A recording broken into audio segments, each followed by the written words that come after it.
to the conversation Loy Al-Sharif, a peace activist and expert in Arab-Israeli relations. Thank you so much for joining us this evening.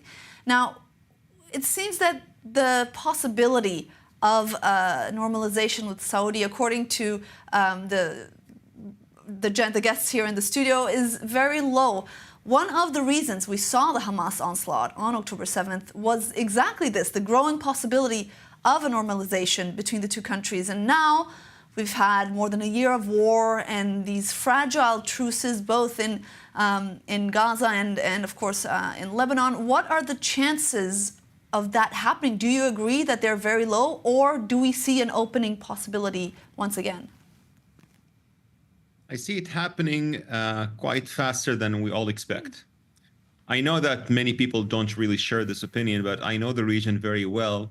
And from what I can tell, yeah, it's not going to happen, how to say this, within a month or two. But I would say maybe 2025, we will see a great push for this peace agreement between Saudi Arabia and Israel.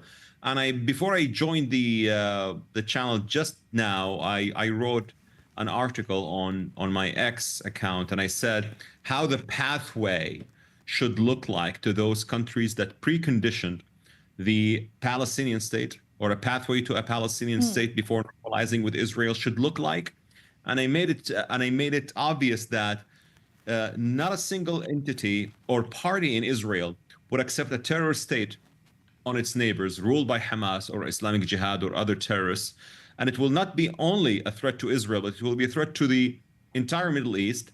But if you have some sort of a commitment towards having some sort of sovereignty by the Palestinians over some territories, if you have a Palestinian leadership that is willing to live side by side with Israel and de-radicalize its population and having peace while doing so, this could be actually the next thing that we see in the Middle East.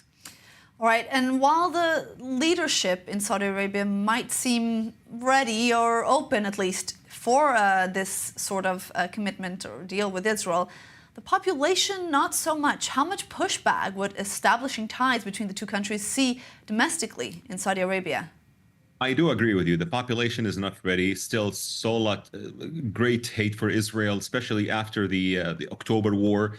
But we have to understand that this is like something that was expected to surface after the war. Now, it will take them time, but the great thing about Saudi Arabia and other Arab states that we are monarchs.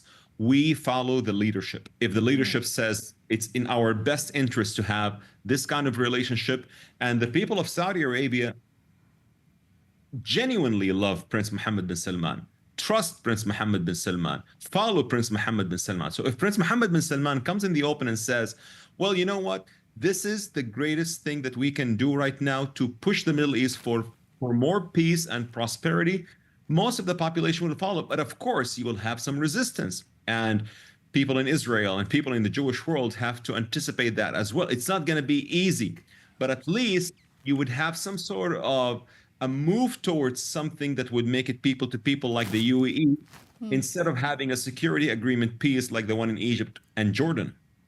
All right, Loy Al-Sharif, thank you so much for joining us this evening and for bringing, I guess, a little bit more of a positive angle to the discussion.